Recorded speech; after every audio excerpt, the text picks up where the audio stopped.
Evan Giddings along with Dan Devone here.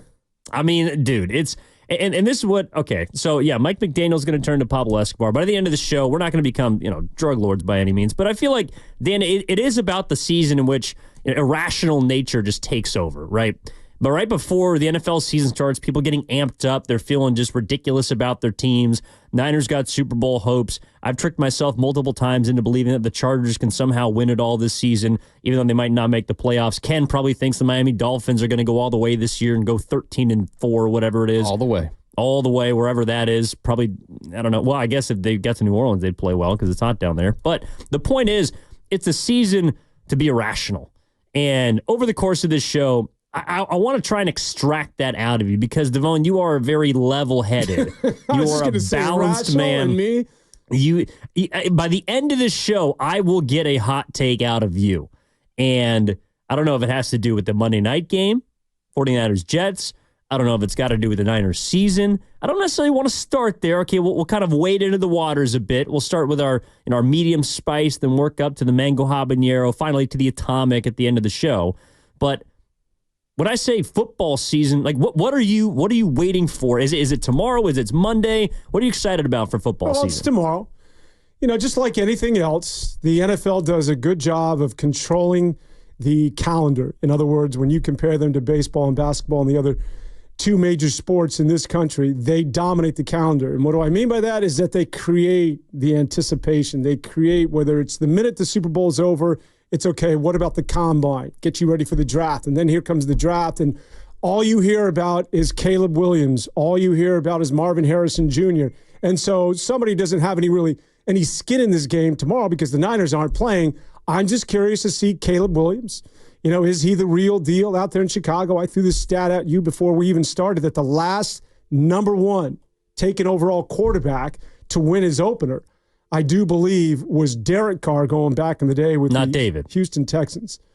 I don't believe David was a number one. Was he overall? David Carr was number one overall with the Texans, but David. I'm sorry. Yeah. So Derek didn't play with the Texans, yeah. It might have been the only game he won that year. Well, I feel like he set the sack record his first season. Worst offensive line in the history of the NFL. But that's where I'm at. I'm just curious to see what these guys are like.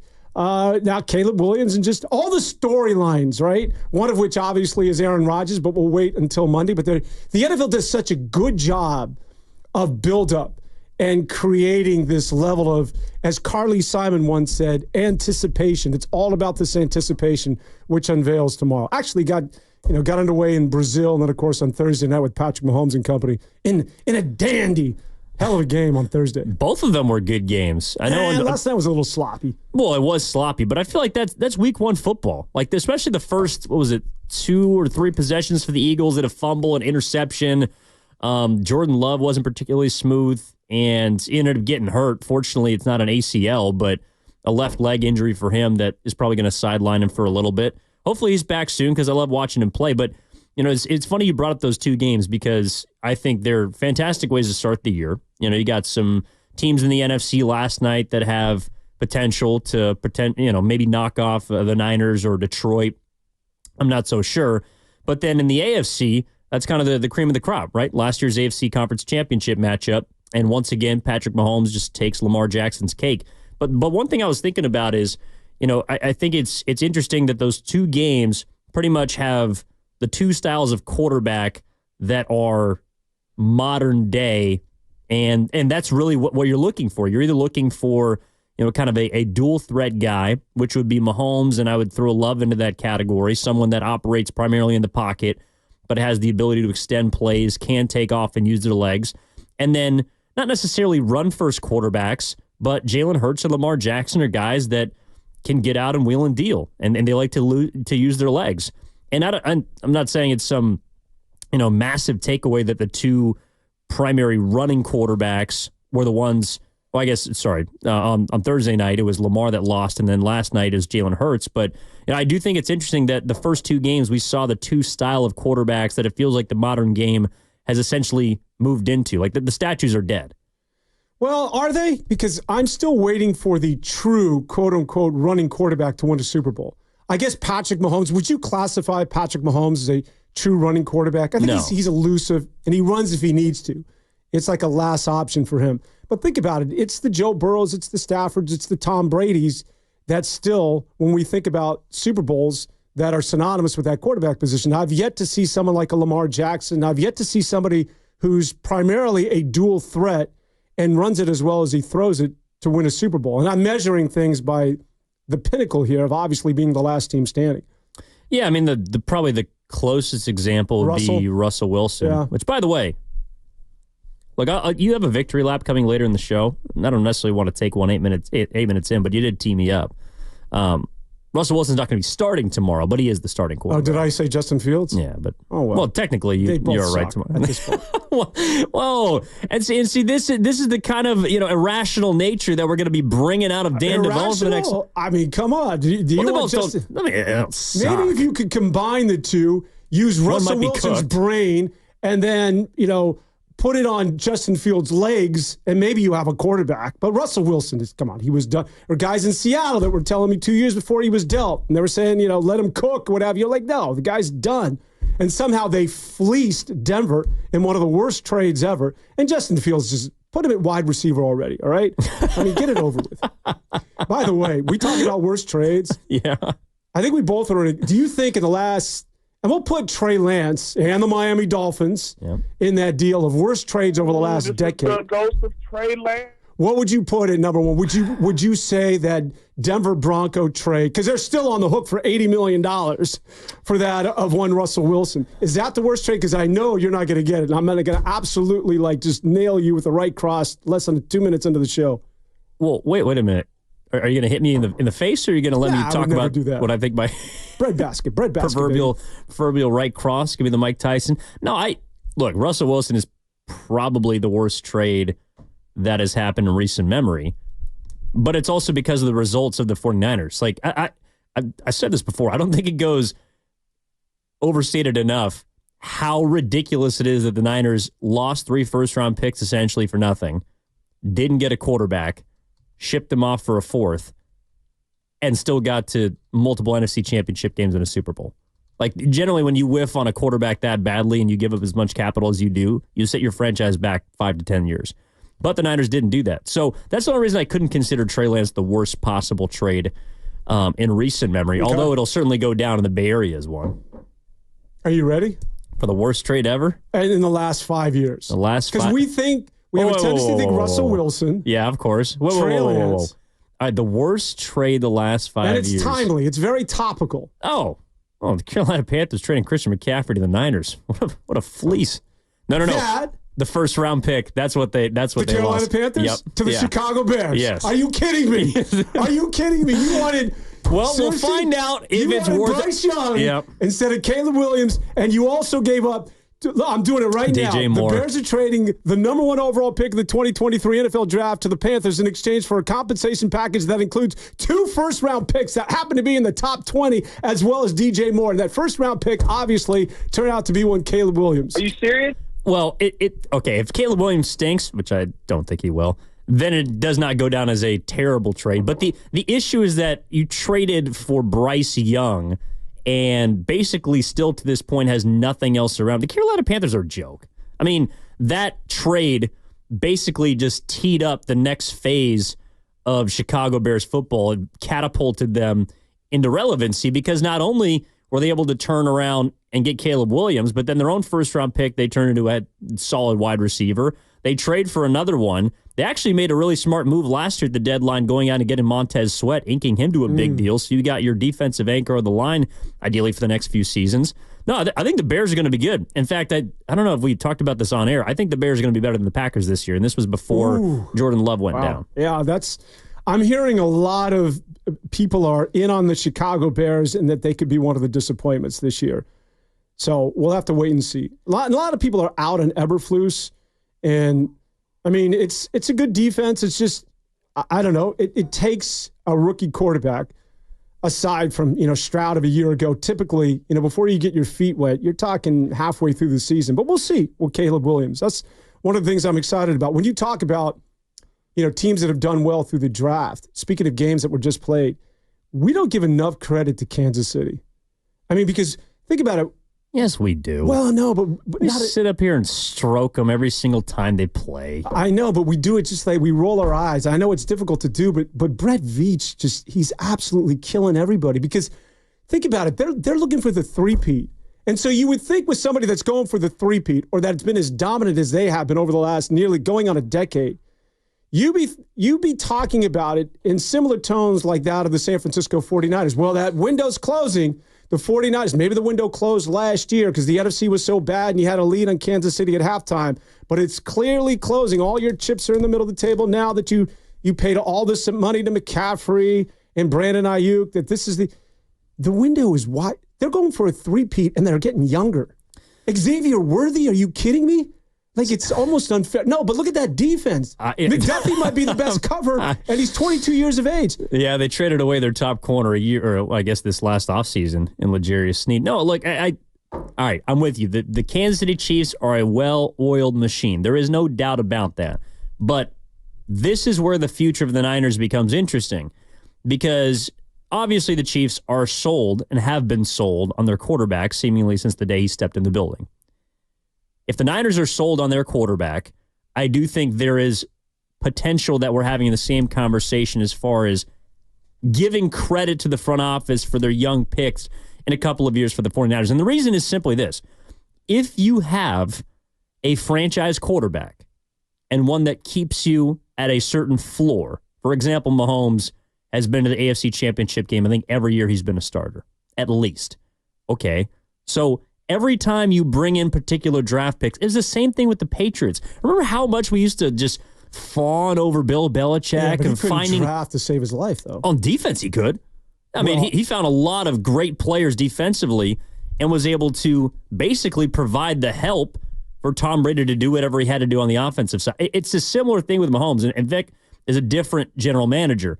But my point is that I just think we overpraise these selections from front offices based purely on the greatness of their quarterback. Because when you have one, it makes everybody else's job so much easier. It's a trickle-down effect. And so is Xavier Worthy as good as, I don't know, Marvin Harrison? No. But in that system with that quarterback, he's going to touch the ball 5 times a game. He might score twice like he did on Thursday. So the Chiefs, I think, look so much better, and their draft picks will look so much better just because of how great their quarterback is. Well, I would agree with you, but I do think that when you look at how young they get, and still they're like one of the younger teams in the NFL. Their defense is, yeah. And, aside from Kelsey, but they're moving away from Kelsey. Kelsey had what? It was pretty underwhelming. He had the one big catch the other night. But this is an offense that's slowly getting away from one of its best players, and they have the ability to do that simply because they, through Brett Veach, have gone out and have actually got younger for a team that's looking to three-peat. My point is that typically when you're looking at a team that's been that dominant for that long, we're always talking about windows. And we're like, well, when the hell is the window going to close on these guys? Now, granted, you're right. It begins and ends with Patrick Mahomes, but they've just done a good job of staying young and relevant, which is obviously where you want to be at the end of the day. Yeah, especially if you have an expensive quarterback. You want to be young around him. I just also think that, look, the combination of head coach and quarterback is ultimately important as well. But I don't know. Look, someone like Kelsey needs to be a massive part of the Chiefs season. And I understand they just went out and beat Baltimore. And I don't know. You can make the case Kansas City didn't even play at their peak. It's week 1 of the NFL. I am not so sure I see it with this team just because, I don't know. I feel like eventually they're going to run into a team, probably in the postseason, that's going to be able to take advantage of some of the holes that we're not seeing yet. And honestly, it doesn't have to do so much with me betting against Mahomes. It's just betting against history and betting against a team that, to me, has just been worn down over the course of the last 4 years. I mean, they've played more football than anybody outside of maybe the San Francisco 49ers. And I just feel like eventually that's going to take us. So, honestly, let me just unveil my first hot take of the day. The Kansas City Chiefs will not make the Super Bowl. They will not get back to the Super Bowl. I also don't think the San Francisco 49ers will get back to the Super Bowl. Both teams that we saw last year playing in overtime for it all, I don't think we see either of them this season. The only reason why I think Kansas City has an actual shot of three-peating, and who the hell knows? Like we've got 6 months of this. Is that, first of all, I think they're better than they were last year, as I pointed out. The one thing they couldn't do last year, and they won a Super Bowl, is that they couldn't throw deep. And Patrick Mahomes, he wants to take the top off. And now he's got, not only does he have this kid Xavier Worthy, who happens to be pound for pound the fastest player in this year's NFL draft. He's a sub 4.4 guy. He's a twig. And then you got Hollywood Brown, who wasn't even in uniform the other day. They're better. I think their roster is better this year. But I'm with you. The reason why I think that they have a shot of actually three-peating is because last year was the down. Like, last year was the gift. I don't think they were that good last year. And I think last year was the year that the 49ers should have beat them. They had 2 games on the road last year to get to the Super Bowl. Like, that was the off year, you know what I mean? And I think this year they're at full strength and they're actually better. Last year, I think they were susceptible. But the fact that they got that bowl in year 2 for the three-peat, that tells me they got a hell of a shot at it this year. But the emotional toll, as it relates not only to Kansas City and the 49ers, I'm with you there. That you can't look at these things and measure it in terms of rosters and talent. It just becomes, what have you got left as far as baggage, going to all those championship games, getting to a Super Bowl, not winning it, and getting to Super Bowls and actually winning it and being the hunted for the 3rd consecutive year. It takes its toll. It does. But I also think we also overrate in the NFL a lot, like these close victories, this idea of clutch. Because in the NFL, things are so random, and we're sitting here praising the Chiefs and talking about how great they are and this, that, and the other. The defense is a little bit better, but they're still young, and the offense has got this brand new toy and Ferrari that Andy Reid can, just put his foot to the pedal for. But the thing is, Dan, they also were a shoe size away from potentially losing that football game on Thursday. We're having a very different conversation. Yeah, but it's always that way with Kansas City. But that's the point, though, is I just feel like eventually that runs out. One of the reasons why they've been so good is because they've been able to put teams away. In the playoffs last year, and I know they went in and they won it all, and credit to them, they won, I think, every single game by single digits. I mean, Buffalo was a 3-point victory. The Ravens, I believe, was single digits, and then, of course, against the Niners in overtime. To me, when you have the best player on the field, you do have that ultimate confidence, but I'm just willing to play a numbers game and say if they're trying to win every single regular season game like that, it's going to really tax them, and eventually when they get to the postseason, I feel like they wear down. But that's the way they live. They could have lost that Super Bowl easily to Philadelphia. They could have lost the Super Bowl last year in overtime to the 49ers. They could have lost that AFC champ. Remember the Joe Burrow game a couple of years back? The one they lost? Cincinnati, or the one they won? No, the one they won. Yeah. Was a game they easily could have lost. That's sort of the high wire act that is the Kansas City Chiefs. But the fact that nobody actually knocked them off in this, in this road to a three-peat leads me to believe that this might be the year when they actually do dominate everybody. Like the year, they were much more vulnerable in the last 2 years, I think, than this year, at least when I look at them on paper and what it is that they have. And the fact that they're actually got younger in terms of their overall roster. But I also think their best players are a bit older, and you need those guys to be Hall of Fame players. And I'm talking about Kelsey and Jones. Jones is still dominant, but I think Kelsey has taken a step back. He's going to be on a pitch count this season, and they're basically just trying to try and load manage their way through this year because they know how difficult it is to get to the end.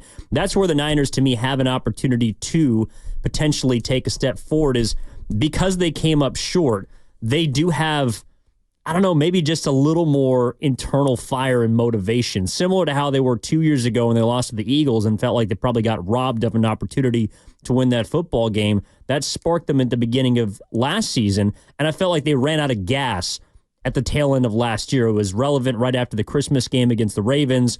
They sort of stumbled down the stretch of the regular season, even though they had the bye in basically, an extra week in Week 18 heading into the postseason. It clearly impacted them against the Packers as well as the Lions, and they came out flat. So hopefully the Niners can sort of take a page out of the Chiefs' book, because I think they have the most talented roster in football, as far as being top-heavy, but they have the most playmakers, all-pros, Pro Bowlers, in my opinion, on both sides of the football. And I just feel like the Niners, what they should take away from the Chiefs is what you're talking about, is the fact that this is a team that performs a high wire act just because they're trying to get through every game until they get to the playoffs. They realize that maybe they don't have to beat every team by 1,000,000 points. In my opinion, that's a dangerous way to live. I do think that point differential is indicative of how good of a football team you overall are. And while the Chiefs made a mockery of that stat last year, and I think lost 3 of 4, perhaps it was 3 of 5 heading into the postseason, they're able to turn it on. The Niners, to me, if they're going to get through this year and make a deep run to the postseason, I don't think they can come out of the gates firing as fast as they did last season. Well, and the reason why Kansas City wins these narrow games is because they're always going to be the hunted, right? Same with the 49ers.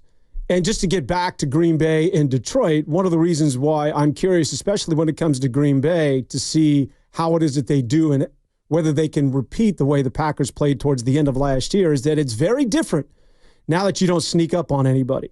It's very different now when you become the hunted as opposed to the hunter. And that's a world where the 49ers, as well as Kansas City, are very familiar with, that they don't get any gifts. You don't sneak up on anybody. Everybody puts a circle and an asterisk around the 49ers or the Kansas City Chiefs coming to town.